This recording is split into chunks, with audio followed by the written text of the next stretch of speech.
Sumayin niyo ang Panginoon. Tumingin ka, lumayo sa iyong lakad. Pinagaling ka dahil sa iyong pananalig. Ito ang sinabi ni Jesus sa kay Toming na humingi ng tulong at nagbalik para magpasalamat. Kaya dalawang bagay ang nais sa ating pagnilayan ngayong ika-28 linggo ng karaniwang panahon. Ang una ay ang paglapit natin kay Jesus para tayo ay pagaling sa anumang uri ng karamdaman. Siguro kasama na rin natin dyan yung problema natin sa mga kasalanan at karamdaman. Kasama na rin ang korupsyon. Bahagi yun na makita ko natin na pinagaling ang mga may keton. Sa unang pagbasa, sinaaman na taga-Syria. Ano yung Syria? Karaming bansa ng Israel. No?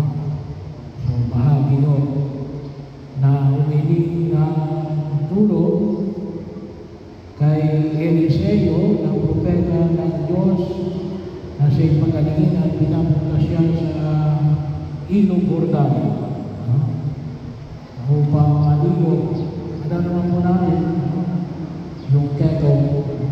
Yung keto mo, nagsimula lang magkaroon ng gamot sa keto. Pagkatapos na ikalawang pagdaigdigang digmaan, around 1946 to 1950, sa pamagitan ng tinatawag natin penicillin. Kaya ako napadali ang keto ko, pero thousands of years ay walang gamot sa keto. Simula lang mga 1946. So, mga 70 years o 75 years ago. Pero sa mahabang panahon, libo-libong taon, walang gamot sa keto. Parang cancer natin, walang gamot sa cancer. Pero ano nakita namin? Pinagaling ni Eliseo, pinagaling ng Diyos sa pamagitan ni Eliseo. At sa ibang naman pinagaling ni Jesus ang nabanggit na 10 keto. So bahagi yun, lumapit tayo kay Jesus.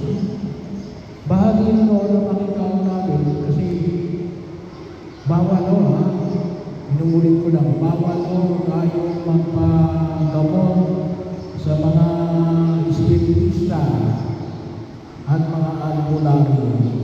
No? So bahagi yun. Doon tayo pwede magpagamot. Sa doktor, kung humingi tayo ng tulong sa Diyos, bahagi yun na huwag natin kalimutan. Kasi kung minsan kapag tayo ay karamdaman, tulad ng limbawa ng mga sakit na wala ng sa bigyan natin, wala ng lunas, sinusubukan natin lahat. Hindi mo, may Jesus lang tayo punta. Bahagi ng huwag natin kalimutan. Kaya ako, wala ako ng February, ay dinagdag ko na right after the Christmas. Mayroon tayong healing session bago nag-uisa tayo sa second month. Ay may healing session tayo na hiningi namin na pagalingin tayo at napatayin tayo ng langis sa mga may sakit. Bago po ang second month. Right after the first month. Pero hindi naman mo yung kahit na wala yung kahit ang kaninang pari sabihin, Father, pray over your Lord. Para pagalingin mo sa akin na karamdaman. Kasi isa ko yun sa mga tungkulin na iniata sa kanyang mga dagal. Ang magpagaling sa mga may karamdaman. At hindi naman mo yun, ano yun? magsimba kayo every Sunday. Magsimba kayo every Sunday. Bakit? Hindi lang bahagi ng aming obligasyon. Ngunit bahagi ng kung saan dito tayo pinagagaling ng Diyos. May kapangyarihan ng paggaling tayo. Kaya natin sinasabi, kung naiintindihan lamang natin at naunawaan natin sa tuwing pagdiriwang ng misa, bago tayo magkomunyon, binasabi ng pari na ating hawak-hawak niya si Jesus sa inyo ng tinapay at ng alak. Anong sinasabi ngayon ng pari? Ito ang ordero ng Diyos na nag-aalis ang mga kasalanan ng sanlibutan. Mapapalad na walang inaanyayahan sa kanyang piling. Ano yung sinasabi natin? Panginoon, hindi ako karapat-dapat na magpatuloy sa iyo. Ngunit sa isang salita mo lamang ay gagawin na ako.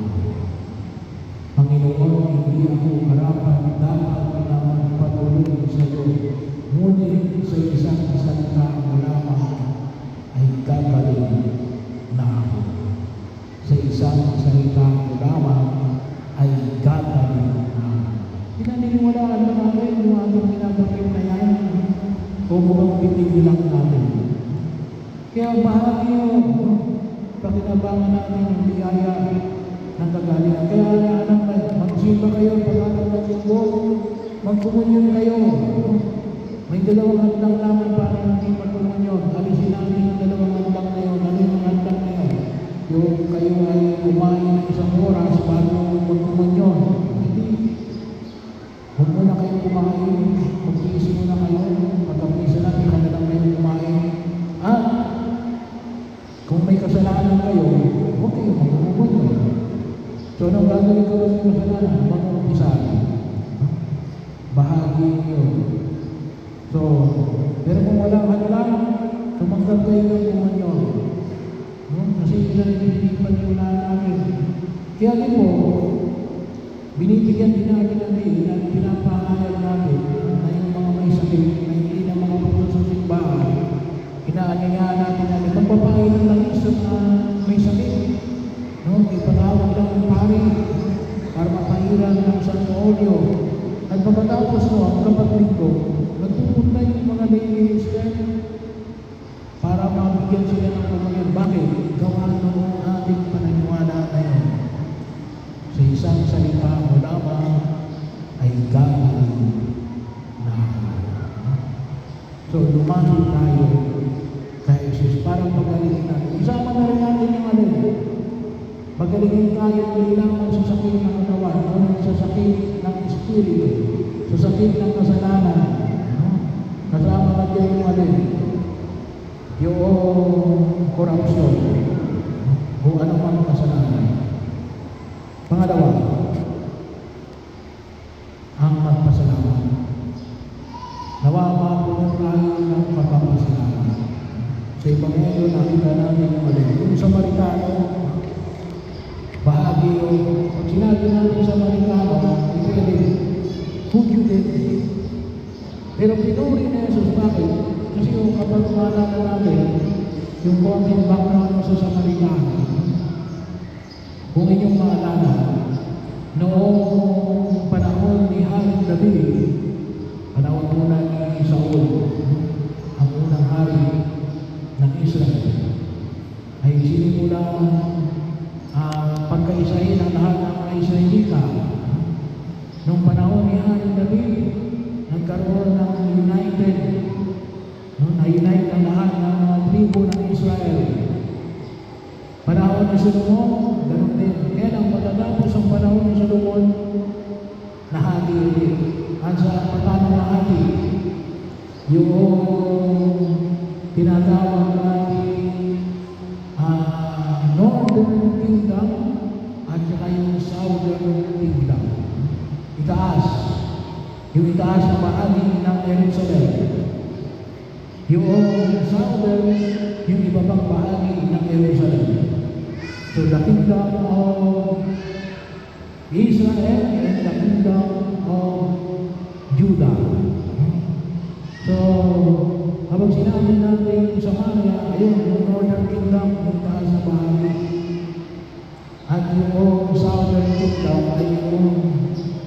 Israel, yung Jerusalem at yung pababa ng Israel. Kaya yung Northern Kingdom yun ang mga tinatawag natin mga Samaritano. Na ngayon, ay kung tawagin natin ay Pakistan. Nandun kung saan ay nandun yung mga Hamas. So bahagi yun ang makikita natin. Pero yung sabihin, may alita ng mga Israelita at ang mga Hudyo. Bagamat parehong Israelita. Pero nakita natin na pinuri ni Jesus yung Samaritano. Bakit? Siya ay nagbalik at nagpasalamat sa Diyos.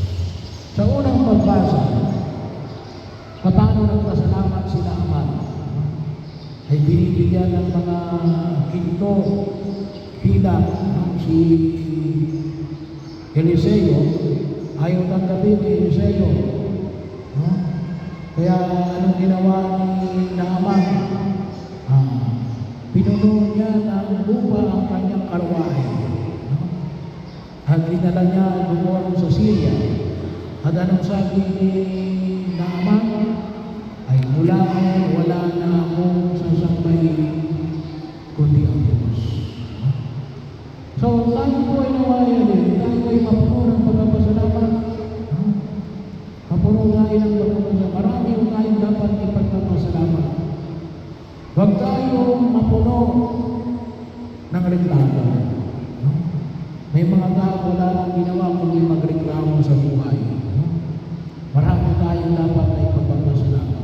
Ano yung pwede natin ipagpapasalamat? Ang biyaya ng buhay. Kaya tayo narito pa hanggang ngayon, magkasama-sama, nagpupuri sa Diyos.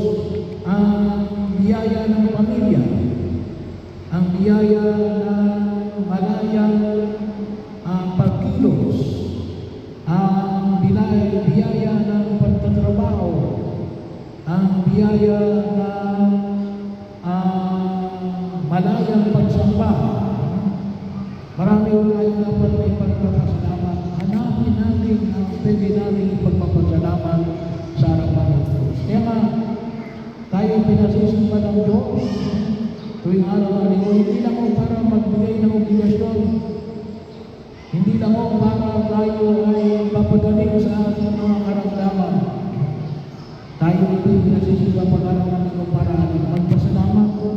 Kaya every time na kayo nagsisimba sa araw ng linggo, maliwanag na aling pagpapasalamat ko yun.